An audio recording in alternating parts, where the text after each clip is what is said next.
नमस्कार मंडळी, मी आज तुमच्यासाठी महाराष्ट्राची फेमस लय भारी अशी अख्खा मसूरची रेसिपी घेऊन आली आहे. हो मंडळी, ही रेसिपी खूप सोप्या पद्धतीने अगदी हॉटेलमध्ये केली जाते त्या पद्धतीची आहे.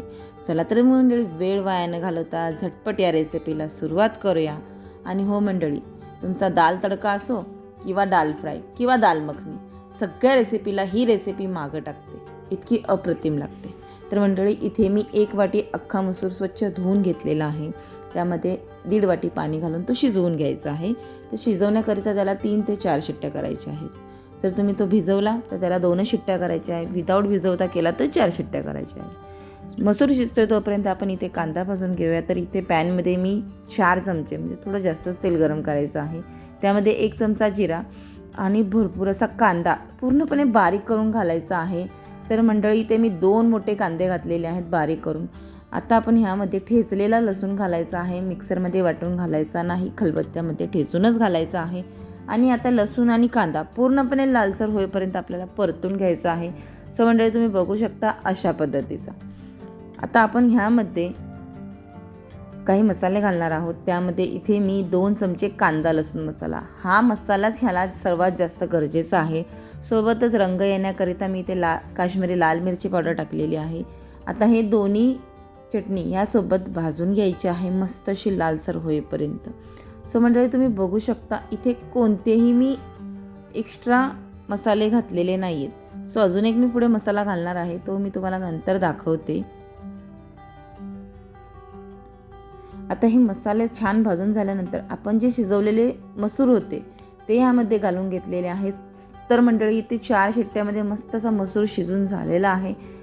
त्याचा व्हिडिओ इथे मला करता नाही आला, पण मी तुम्हाला नक्कीच सांगते की 4 शिट्ट्यामध्ये हा मसूर व्यवस्थितरित्या शिजला जातो. तुमच्या कुकरनुसार आहे, कुकरवर असते ते.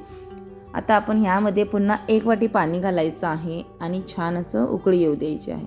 त्या अगोदर आपण ह्यामध्ये इथे मी एक मसाला घालणार आहे, सुहानाचा अख्खा मसूर मसाला. सो मंडळी, इथे मी कोणतेही ॲड वगैरे केलेली नाही आहे. सो मंडळी, ह्याने खूप छान असं मस्त चव येते. 1 चमचा सुहानाचा मसाला घालायचा आहे आणि छानपैकी मिक्स करून घ्यायचं आहे. आणि आता मंडळी, याला उकळी येऊ द्यायची आहे. आणि उकळी येण्याआधी आपण ह्यामध्ये फक्त चिमूटभर खायचा सोडा घालायचा आहे. ह्याने का होईल, अगदी हॉटेलसारखी मस्त अशी चव येईल. नको असेल तर तुम्ही स्किपही करू शकता, काही हरकत नाही. आता उकळी आली की भरभरून ह्यामध्ये कोथिंबीर घालून घ्यायची आहे. आणि मंद आचेवर आपल्याला जितकं जास्त उकळता येईल तितकं जास्त उकळून घ्यायचं आहे. सो मंडळी, अधूनमधून ढवळून घ्यायचं आहे. हे पहा, छान असं मिक्स करायचं सतत थोड्या थोड्या वेळाने. आणि ह्याचं पूर्ण नाही म्हणता येणार, पण ह्याची अशी दाटसरच असते. मसूर मंद आचेवर शिजतोय तोपर्यंत आपण इथे एक फोडणी तयार करूया. त्या फोडणीमध्ये इथे 1 चमचा तूप आणि ठेचलेला लसूण आणि मिरची, फक्त इतकंच घालायचं आहे. आता हे छानपैकी मस्त असं लालसर होईपर्यंत परतायचं आहे. त्यामध्ये आपण इथे पुन्हा अर्धा चमचा जिरं घातलेलं आहे. आणि पूर्णपणे लालसर झालं पाहिजे, ज्या प्रकारे आपण कांदा भाजला होता त्याच प्रकारे सतत. पण ही प्रोसेस आपल्याला पूर्णपणे मंद आचेवर करायची आहे, जेणे लसूण मस्त असा खरपूस भाजला जातो. आता ही तयार केलेली फोडणी आपण मसूरमध्ये घालून घ्यायची आहे. आणि इथे मसूरसुद्धा तयार झालेला आहे. सो मंडळी, तुम्ही बघू शकता ह्या पद्धतीचा मसूर तयार झाला पाहिजे. पूर्ण पाणी आटलेलं आहे, अगदी थोडंसं पाणी आहे. तर मंडळी, तयार आहे आपला झणझणीत मस्त असा महाराष्ट्रीयन अख्खा मसूर. हे पहा, बघतच तोंडाला पाणी सुटेल, इतका अप्रतिम लागतो.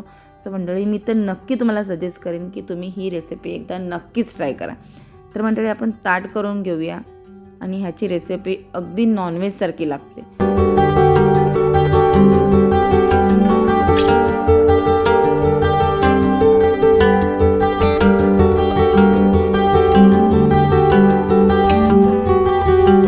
मस्त असं ताट तयार आहे. ताट बघूनच तोंडाला पाणी सुटते, इतकी मस्त रेसिपी आहे.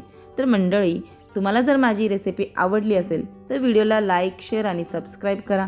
सोबतच बेल आयकॉन बटन दाबायला अजिबात विसरू नका, जेणेकरून तुम्हाला नवनवीन रेसिपीचे नोटिफिकेशन येत राहतील. पुन्हा भेटू अशाच एका नवीन रेसिपीसोबत. वेळात वेळ काढून पूर्ण व्हिडिओ पाहिल्याबद्दल मनापासून खूप खूप खूप थँक्यू.